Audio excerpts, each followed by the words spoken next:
우리 함께 사도신경으로 신앙 고백하시겠습니다. 나는 전능하신 아버지 하나님 전지의 창조주를 믿습니다. 나는 그의 유일하신 아들 우리 주 예수 그리스도를 믿습니다. 그는 성령으로 잉태되어 동정녀 마리아에게서 나시고 본도 빌라도에게 고난을 받아 십자가에 못 박혀 죽으시고 장사된 지 사흘 만에 죽은 자 가운데서 다시 살아나셨으며 하늘에 오르시어 전능하신 아버지 하나님 우편에 앉아 계시다가 거기로부터 살아있는 자와 죽은 자를 심판하러 오십니다. 나는 성령을 믿으며 거룩한 공교회와 성도의 교제와 죄를 용서받는 것과 몸의 부활과 영생을 믿습니다. 아멘. 우리 함께 찬송가 272장 찬송가 272장 보통의 멍에 벗으려고 예수께로 나갑니다. 이 시간 우리 함께 찬송하도록 하겠습니다. 찬송가 272장입니다. 272장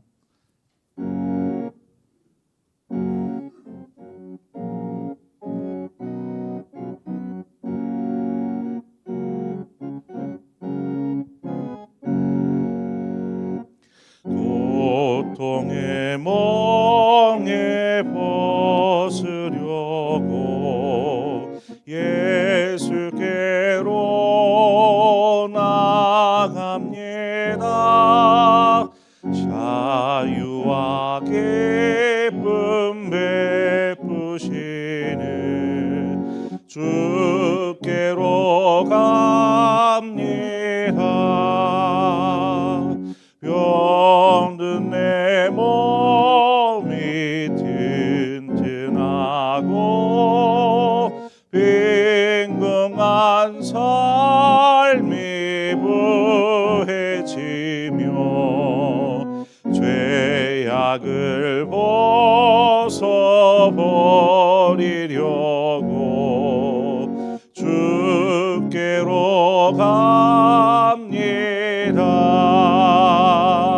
낭패와 실망 당한 뒤에 예수께로 나갑니다. 십자가 은혜 받으려고 주께로 갑니다.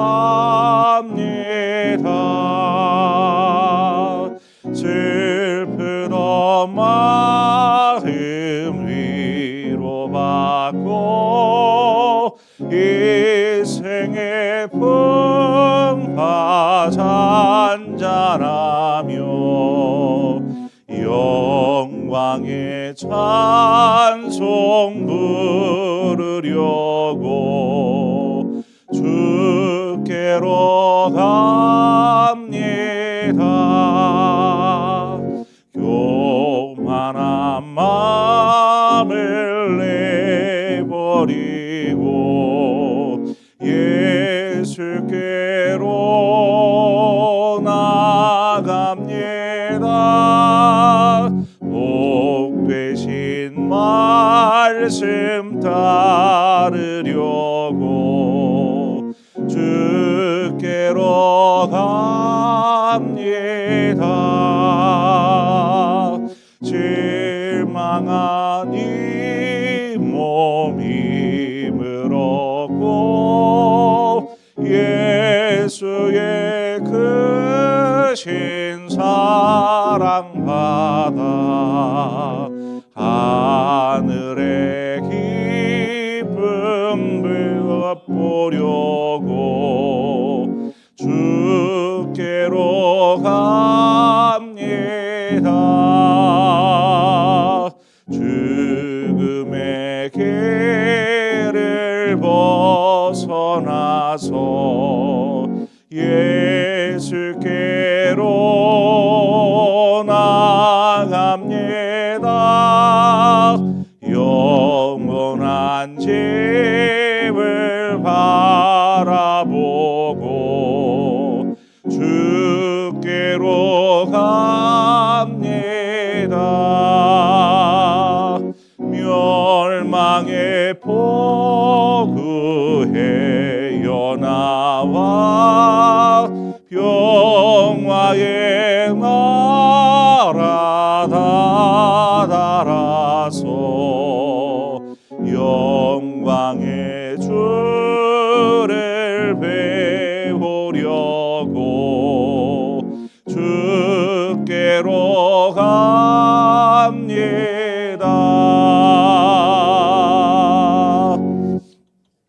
아멘. 하나님 말씀 보겠습니다. 욥기 30장 1절에서 15절의 말씀입니다. 욥기 30장 1절에서 15절의 말씀 한 절씩 교독해서 보도록 하겠습니다. 그러나 이제는 나보다 젊은 자들이 나를 비웃는구나. 그들의 아비들은 내가 보기에 내 양떼를 지키는 개 중에도 둘 만하지 못한 자들이니라.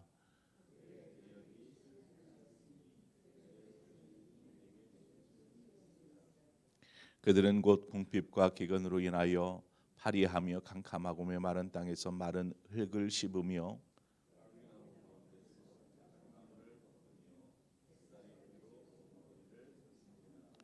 무리가 그들에게 소리를 지르므로 도둑같이 사람들 가운데서 쫓겨나서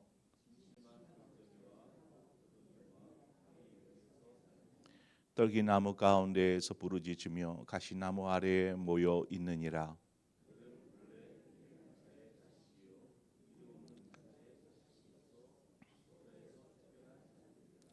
이제는 그들이 나를 노래로 조롱하며 내가 그들의 놀림거리가 되었으며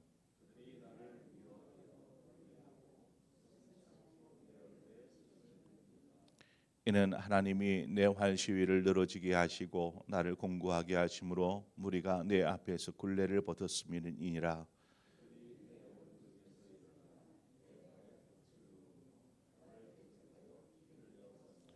그들이 내 길을 헐고 내 재앙을 재촉하는데도 도울 자가 없구나.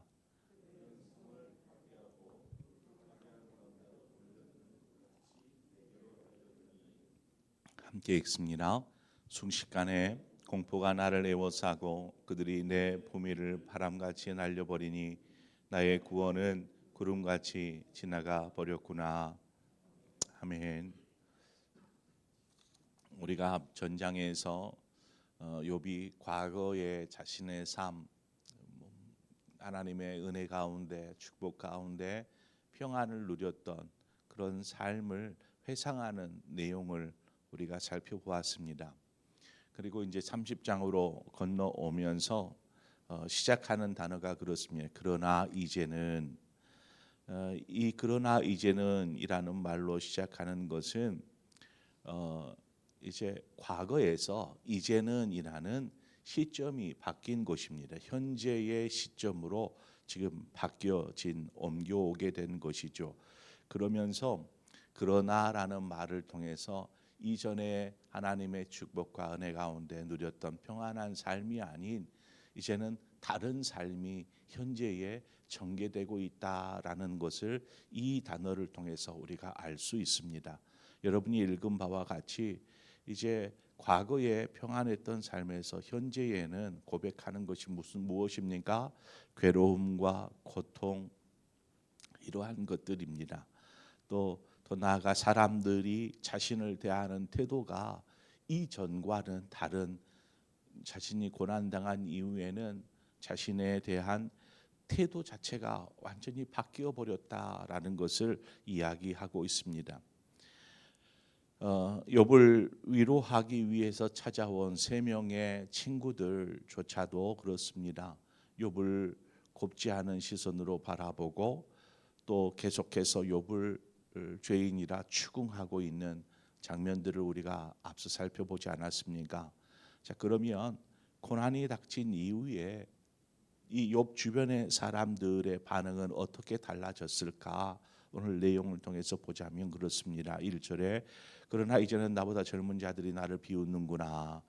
그들의 아비들은 내가 보기에 내 양떼를 지키는 개 중에도 둘만하지 못한 자들이니라. 젊은 자들이 욥을 향하여서 비웃는 것입니다. 조롱하는 것, 또 멸시하는 것.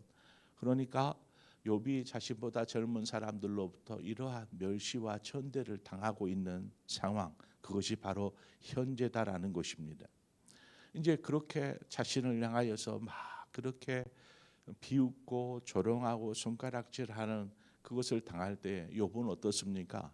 1절에서도 분명히 이야기하는 것처럼 그 양떼들 중에 있는 개 중에도 둘만하지 못한 자들이다라고 이야기하면서 욥 역시 저들을 향하여서 비난을 쏟아붓고 있습니다.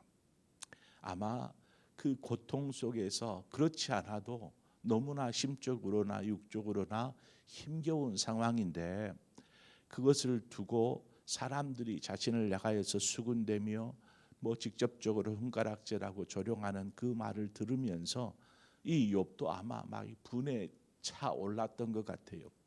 그래서 막 하면서 쏟아내는 것이죠. 여러분 29장에서 욥과 이웃들과의 관계가 어떠했습니까? 욥과 이웃들과의 관계. 우리가 어제도 살폈지만 너무나 평화롭고 또 조화로운 관계가 아니었습니까? 사람들은 욥을 존경하고 욥의 말이라면 무슨 말이든 다 들으려고 하고 했었던 그 아름다운 관계였는데 그런데 30장으로 오면서 이제는 서로를 향하여서 비난하고 조롱하는 모습들을 보게 됩니다. 무엇이 이런 변화의 분기점이 된 것일까요? 그것은 바로 욥이 당한 고난이었습니다. 욥이 고난을 당한 이후에 사람들의 태도가 완전히 바뀌어 버린 것입니다. 고난으로 인하여서 욥을 대하는 그 사람들의 태도가 완전히 일변해 있는 모습을 우리는 본문을 통해서 보게 됩니다. 아무리 자신의 처지가 이제 힘들어졌을지라도 혹은 궁색해졌을지라도 자기가 뭔가 누군가에게 은혜를 베푼 사람들이 있을 것 아니겠습니까? 특별히 관심 가져주고 특별히 돌봐주었었던 그런 은혜를 베푼 사람들에게는 그래 저들이 내가 아무리 궁색하고 어려움을 당했어도 나의 처지를 이해해주고 나의 마음을 동정해주고 이러기를 분명히 바랬을 것이라고 봅니다. 욥이 그래도 내가 저들에게 한 것이 있는데 그런데 은혜를 베푼 사람들이 은혜를 받은 사람들이죠. 은혜를 받은 사람들이 도리어 욥을 멸시하고 있더라는 것입니다. 조롱하는 것. 자 그런 말들을 듣고 그러한 저들의 모습들을 볼 때에 욥이 어떤 생각이 들겠습니까? 이전에 내가 그나마 하나님의 은혜와 축복 가운데 정말 부유함도 누렸고 권세도 누렸고 그런 삶 속에 있을 때에는 저들 모두가 존경하고 또 위할 줄 알고 또 욥 역시 저들을 향하여서 인격적으로 대우해주고 헐벗고 굶주리고 궁핍한 사람들을 돌보아 줄 뿐만 아니라 어려움에 처한 사람들의 편에 서서 저들의 도움이 되어 주었던 욥의 삶이 아니었습니까? 그런 욥이 자신을 그렇게 자신이 은혜를 베풀어 준 사람들이 자신을 향하여서 그러한 완전히 이제는 돌변 180도 달라진 모습으로 자신을 대하는 그런 모습을 볼 때 얼마나 큰 배신감을 느꼈겠습니까? 하나님 배신감이죠. 만약 여러분이 욥과 같은 상황이 되었다라면 누군가가 내가 정말 돌보고 사랑하고 또 그렇게 관심 갖고 그렇게 했던 사람이 자신의 처지가 좀 좋지 않게 되자 돌변하여서 자신을 향하여서 좋지 않는 소리를 하고 막 비웃는 듯한 이야기를 꺼내고 그걸 막 사람들과 함께 이야기를 나누고 이런 말을 들었다라고 생각해 보세요. 그러면 여러분은 어떻게 하겠습니까? 우리는 믿음을 가진 그리스도인입니다. 믿음을 가진 그리스도인. 그래서 우리가 세상 사람들이라면 그대로 갚아주고자 할 것이라고 보여집니다. 내가 저들에게 한 것이 무엇인데 어떻게 저들이 나를 이렇게 할 수 있어 하면서 욥처럼 저들을 향하여서 또한 멸시를 쏟아낼 수 있습니다. 이것은 세상 사람들의 모습이라고 보여집니다. 그러나 우리는 그리스도인이기에 세상 사람들과 똑같아서는 안 될 것입니다. 주일에 말씀드렸던 것처럼 우리는 믿음의 주요 온전케 하시는 이인 예수를 바라보아야 합니다. 이러한 상황에 왜 예수를 바라보아야 할까?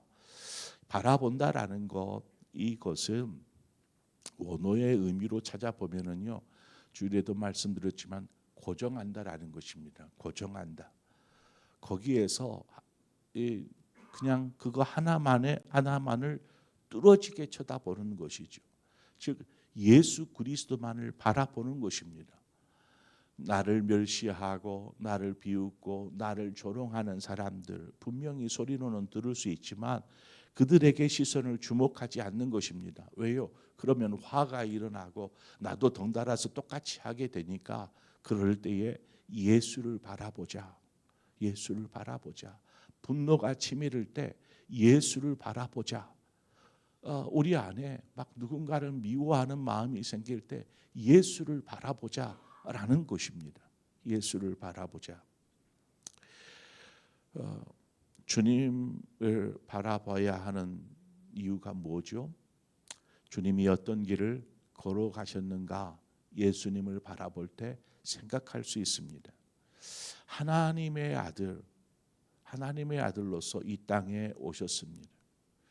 그리고 이 땅에 육신을 입고 오신 주님은 아무런 죄나 아무런 허물도 없으신 분이셨고 이 땅에 오셔서 주님이 오랫동안 거하신 것은 아니지만 33년, 그것도 공생에는 3년에 불과한 시간을 살으셨지만 그 3년의 시간 동안 예수님의 행하신 행적들을 보면 사람을 살리는 일들을 하십니다. 질병과 고통, 소외됨 속에서 있던 이들을 살리셨고 오랫동안 태어나면서부터 장애를 가지고 이렇게 살던 어떤 오랜 고통으로 절망하고 있던 이들에게 새 삶을 선물해 주셨을 뿐만 아니라 죽임당한 이를 살리기도 하셨고 또한 저들의 영혼을 말씀으로 생명의 말씀으로 치유하시고 그들에게 후에는 구원을 통한 영원한 생명을 주님께서 주시지 않으셨습니까?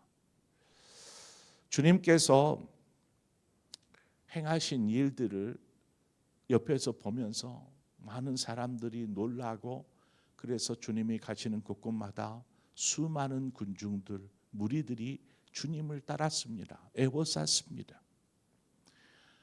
주님께서 마태복음 21장에 예루살렘에 입성하시죠. 새끼 나귀를 타고 예루살렘을 입성할 때에 그 수많은 군중들이 어떻게 합니까?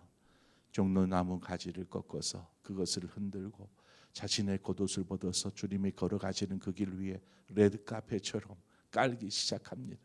주님은 그 길을 나귀를 타고 이렇게 지나가셨죠. 그러면서 저들이 외치는 소리가 무엇입니까?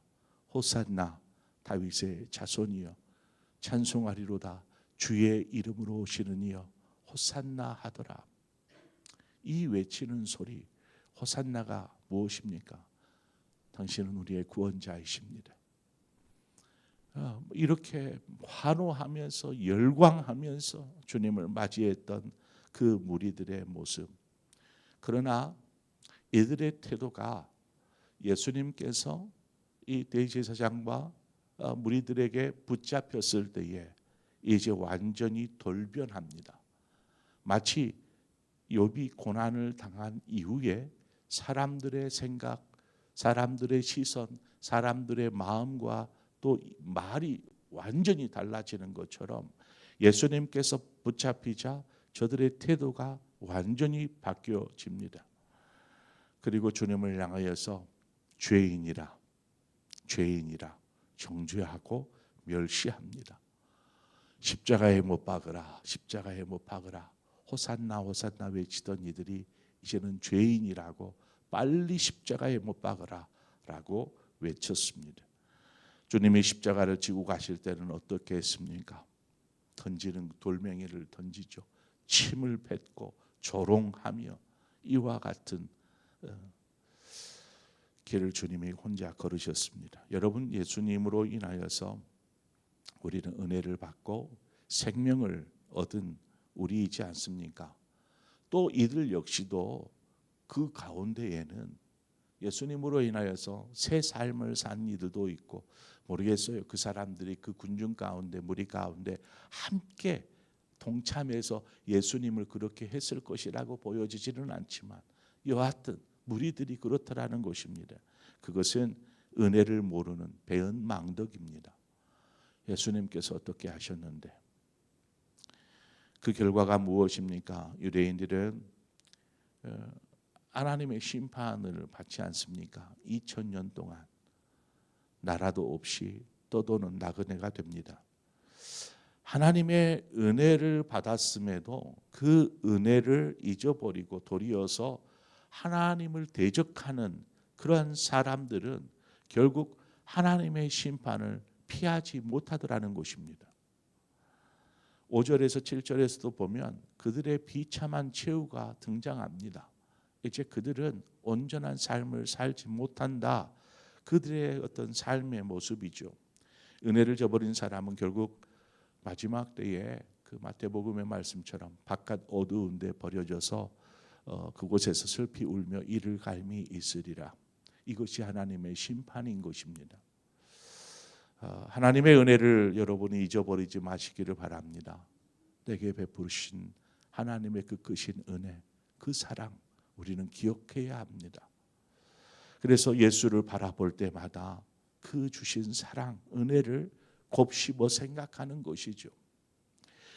하나님의 그 이제 은혜를 생각한다라는 것이 그냥 은혜에만 감동하는 것이 아니고 은혜를 생각하고 예수를 바라봄으로 은혜가 기억날 때 우리는 말씀에 순종하며 예수 그리스도를 따르는 삶을 살 수 있습니다. 우리 역시 삶에서 이와 같은 어려움을 겪을 수 있습니다. 내가 잘못한 것도 아닌데. 그러면 이런 일이 있을 때마다 우리는 어떻게 해야 할까요? 자존심이 상하고 분노가 치밀어 오르고 내가 뭘 잘못했는데, 내가 저들에게 한 게 얼마나 많은데 하는 생각들이 막 일어날 때 욥처럼 같이 이렇게 비난하면서 그렇게 하면 결국은 똑같은 사람 되는 것 아니겠습니까? 사도 바울은 복음을 전하다가 수모를 당할 때 저들에게 영원한 생명, 구원을 선포하기 위해 복음을 전하는 이 일을 위해 자신의 생명을 버려가면서까지 열심히 복음을 전했던 바울을 향하여서 사람들이 어떻게 합니까? 유대인들이 어떻게 해서든 바울을 잡아 죽이려고 하지 않습니까? 그렇게 많은 고난을 이 바울이 겪습니다. 그럴 때마다 예수의 고난을 대신 짊어지는 것이다. 사도 바울은 그렇게 여겼습니다.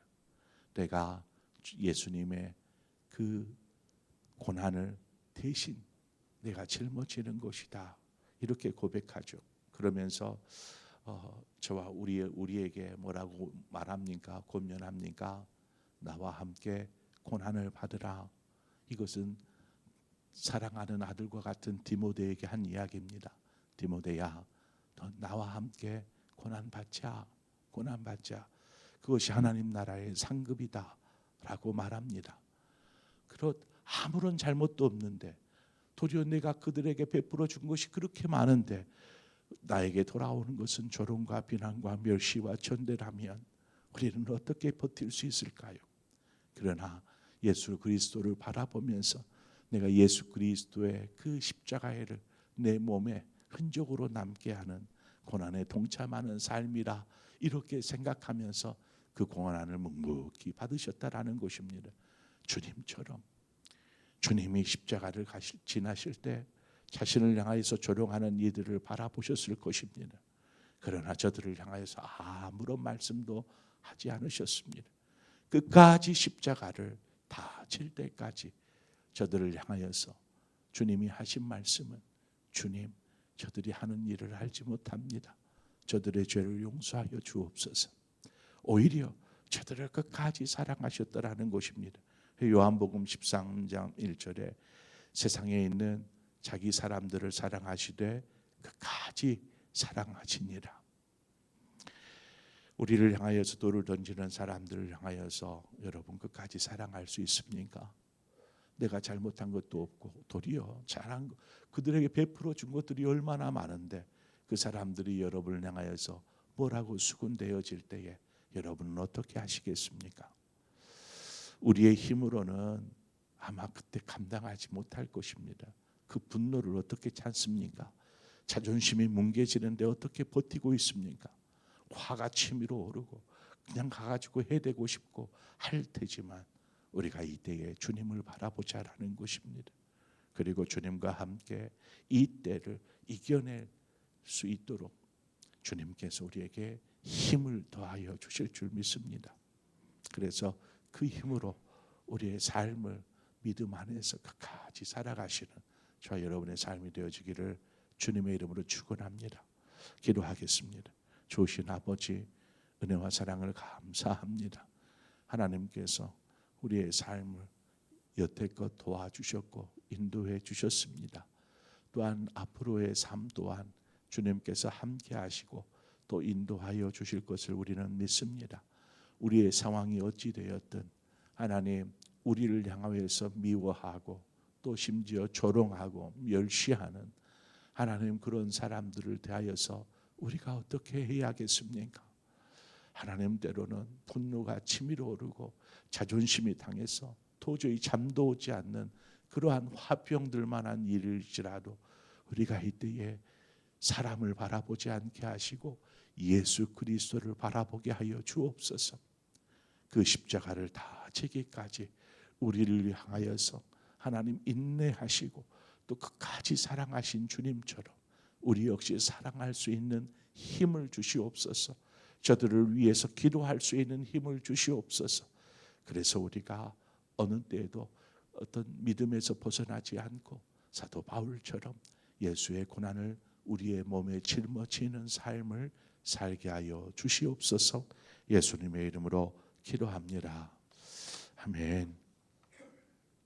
네, 오늘 말씀을 생각하면서 혹여 여러분의 주변에 누군가와 관계 속에서 이러한 일들을 겪고 있다면 우리가 말씀을 깊이 묵상하면서 예수를 바라보고 예수님을 바라봄으로 이 때를 믿음 안에서 이겨낼 수 있는 힘을 달라고 함께 기도하기를 원하고, 더불어서 우리가 나라와 민족을 위해서 한국 교회를 위해서 여러분 함께 기도해 주시기를 바랍니다. 왕혜일 집사님이 어제 저녁 늦게 그 자정이 다 돼서 전화를 하셨어요. 네, 제가 전화를 못 받았어요. 자느라. 그런 깨어서 다시 급한 일이 있는가 싶어 전화를 했더니 받으시더라고. 그런 다행히 잘못 눌렀어요, 목사님 하시더라고. 그래도 목소리가 어제보다는 그제보다는 좀 호전되어져 있는, 좀 괜찮아졌나요? 그래, 괜찮아지고 있어요. 검사 결과 기다립니다 하고 있더라고. 우리 황혜일 집사님을 위해서 기도해 주시고요. 오늘 우리 모 집사님 밝히지 말아 주십시오 해서 말씀을 못 드립니다. 모 집사님이 이제 폐 수술을 합니다. 폐에 어떤 종양이 있는데 이것이 암인지 뭔지는 모르겠어요. 그런데 이 수술을 오늘 이제 열어봐야 알 것 같습니다. 그래서 오늘 수술을 하는데 우리 집사님 수술 잘 마칠 수 있도록 저도 이제 내려가서 바로 이제 집사님께 또 말씀 또 전화로 보내드리고 이제 기도하고 해야 되는 상황일 것 같아요. 그래서 여러분 위해서, 우리 집사님을 위해서 함께 기도해 주시고 또 교회와 나라와 민족을 위해서 기도하시다 자유롭게 돌아가시겠습니다. 함께 기도하겠습니다. 주신 하나님 아버지, 은혜와 사랑을 감사합니다. 하나님의 은혜 가운데 우리가 하나님의 자녀가 되었습니다. 생명을 얻었고 구원받은 하나님의 백성 자녀가 되었습니다. 이것이 얼마나 큰 은혜입니까? 나 같은 죄인을 사랑하셔서 하나님의 자녀